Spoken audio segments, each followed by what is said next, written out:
Hey guys, welcome back to my channel. So in today's video, as you can see by the title, we're going to learn how to build our quotients. So if you're a bit confused about like what quotients are, they're basically like the IQ, the SQ, EQ, and AQ, which is something new I actually learned during this process. So we're going to go through all of them. I'm going to take them one at a time. So what I'm going to do is I'm going to tell you about one question and then tell you how you can improve it, and then we move from there. So let's get right into it. Okay, and we're going to start with the first question, which is the intelligence question. So I got this information from Very Well Mind. Okay, so IQ is your ability to reason and solve problems. So basically book smart type vibe, pattern recognition, memory activities, like that kind of stuff. So the average score is actually 100. Then I learned that 68% of people get below that or above that. Sorry, they get 15 points below that or above the 100. But so the average is 100. So the test compares your mental abilities to people in your age group. So you are not being compared to someone way older or way younger than you. You are compared to people in your age group. So that it consists of a lot of mental activities like verbal reasoning, pattern recognition, spatial awareness, processing speed, visual abilities, and like basically stuff like that. Oh, the sun came out. Yay! Another thing you should know is IQ doesn't tell the whole story.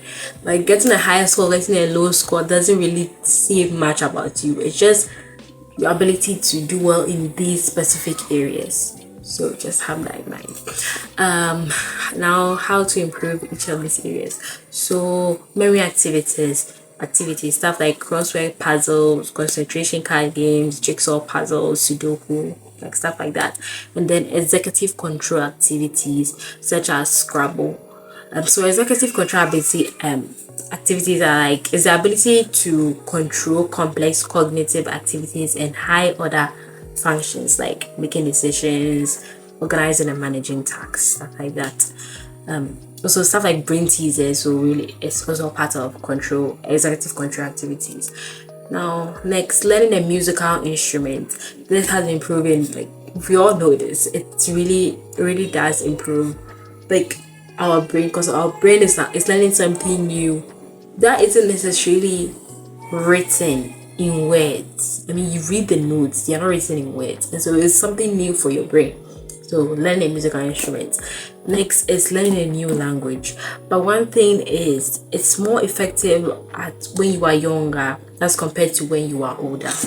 So just have that in mind when you are like trying to improve your IQ. It depends. Yeah. Also next is frequent reading. We all know this. Reading helps the brain. It helps the brain. In one recent study, researchers discovered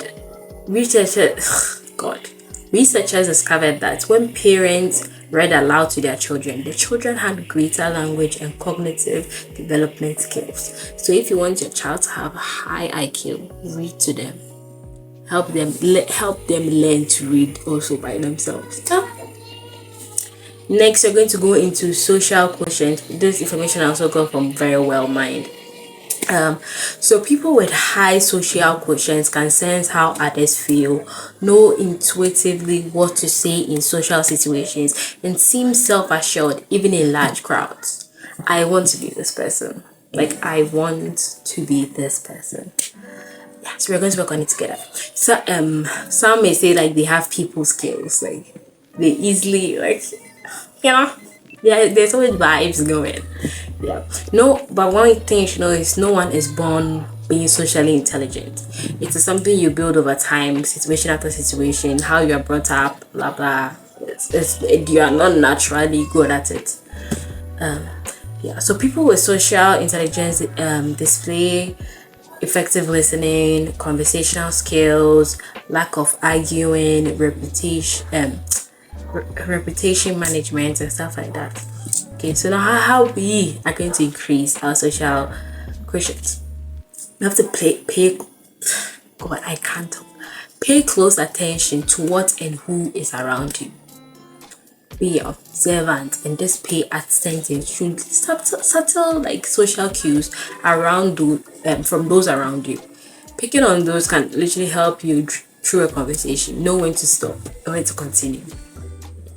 Work on increasing your emotional intelligence. So we'll get more into emotional intelligence later, but I think those go hand in hand and it makes sense. Emotions come from people and socializing is people. So yeah. Next, respect cultural differences. More than that, seek out cultural differences so you can understand them. Although most people learn people's skills from their family, friends, and community surrounding them, a socially intelligent person understands that others might have different responses and customs based on their upbringing. This is from very real mind. Keep that in mind. Practice active listening. This is something I feel everyone should improve on, even if you're not trying to build your social questions or anything like that. Like, practice active listening. It's like everyone is hearing, but like they're not listening to anything. You're not listening to anything. It's like a passes and just comes out, and then they come ask you again what he said. Oh, guys, active listening. It just helps. It just helps. Please. Next, appreciate the important people in your life. So paying attention to the emotions of your spouse and children, friends, co-workers, and other peers. If you ignore the closest people in your life, you are missing the cues on how to connect with them. Next, we have, emotional quotient. This is also from Very Well Minds. I got most of my information from there. So now, emotional intelligence is the ability to perceive, interpret, demonstrate, control, evaluate, and use emotions to communicate and relate to others effectively and constructively. Now I understand why emotional intelligence relates to social intelligence. Now we have signs that show emotional intelligence. So when people are able to, like, you're able to know what others are feeling, just having self-confidence, self-acceptance, the ability to let go of mistakes, the ability to accept and embrace change. All these count for emotional intelligence. So there are 4 components of emotional intelligence. So we have perceiving emotions, reasoning with emotions, understanding emotions, and then managing those emotions. Okay, so now we're going to learn about how to increase your EQ. It's very simple. Listen, empathize, and reflect. So listening, if you want to understand what other people are feeling, the first step is to pay attention. Take the time to listen to what people are saying, verbally and non-verbally. Normally, people don't actually say it. They just show you what is going on with them. So paying attention to those cues will help you better understand them. Next is to empathize. Picking up on emotions is critical, but you also need to be able to put yourself into someone else's shoes in order to truly understand them. Next, reflect. Why is the person feeling this way? How can I help or reassure the person? That's the basic gist of emotional intelligence. It's hard to do, but when it's done, it just helps all around. And now we're going to go into adversity quotient, which is the ability of a person to be resilient, emotionally strong, battle through problems, and solve challenges that are outside textbooks. So we're not trying to solve mathematical problems and we are going to be like people problems, work problems, like stuff like that. So recent studies have found that teaching EQ to your children has become more and more important because of the rise of stress levels at the workplace and in relationships. See, we're 2023 has brought us, and we have to be teaching our children EQ. They will suffer in life. Like, why? I mean, it's helpful, but the fact that there's a rise in stress levels, like, we are not supposed to be stressed in life, but we are. So yeah. Now I'm going to show you guys how to increase your AQ. So I got this from medium.com. So accept people, situations, and circumstances.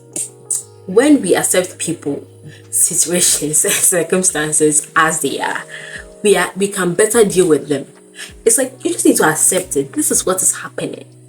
Now I know it's happening and there's nothing I can do. So what can I there's something you can do, but accepting it that it's the problem is there. So now what can I do to change it, improve it, or whatever? But being in denial gets you nowhere. So being in denial, so if you're in denial, you're like, oh, there's nothing there, there's no problem. The problem will be there no matter what you think about the problem. So accepting it is the first step to actually solving that problem. So next, turn setbacks into opportunities. Basically, have a growth mindset. A growth mindset requires acceptance, measuring events, and taking necessary actions. With a growth mindset, it is possible to turn setbacks and roadblocks into opportunities. So when you encounter a setback, it will hurt. But instead of completely like stopping or giving up, look at it as an opportunity to grow and potentially succeed. Solve it. Try to solve it at least. It gets you out of that negative mindset of this problem is happening to me, I am suffering, I am drowning. Just try to fix it, man. Try to fix it. Next is to embrace negative criticism. Now this is hard for most people, and I'll say me too, to an extent. Yeah, because sometimes like you have tried your best to do something and all of a sudden there's this negative input coming in and you're like, what? You know? So those with high adversity quotients accept, embrace, and even solicit negative criticism as a growth tool due to known benefits. So please embrace it. Sometimes even call for it, because like getting that negative input, it seems negative, but it's not really negative. It's just a way for you to improve in a specific area in your life. So just think of it as a growth. When someone is telling you something negative, just put in your mind, I'm going to learn from this, I'm going to grow from this. Again, going back to the growth mindset. Convert envy into admiration. I always see people that are like my mental health. When I look at someone on social media, I get jealous and envy. I'm like, when I look at what Instagram and like they're doing, like living their life, I'm like, oh my god, I want to be like them. It's going to be so nice. So why are others looking at it like it's the end of their lives? Like, dude. No, it's not. Just look at it like, oh, the person has achieved this. It means I can also achieve this. But no. They go in thinking the most negative things. Guys, step out of it. Like, life is not all about you. Ugh. No, like, put away that envy. Look at it as motivation. Admire them. Hype them. While you also work on yourself. Ugh. Next. Moving from comfort to stretch zone. Nothing good happens in your comfort zone. Like it's good. Like I'm not saying completely move yourself from your comfort zone, but once in a while come out. Say I am going to college. It's the first time I'll be in like a huge crowd, like by myself especially. And I'm excited for it because it's not going to be easy. I know that because it's not going to be easy.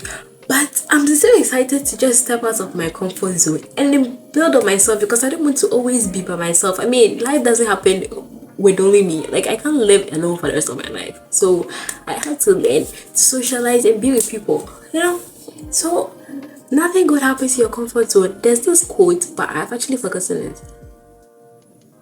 There's this YouTuber, Hannah Lee. She said it, I've forgotten, like, your comfort zone, nothing good happens in your comfort zone, something like that.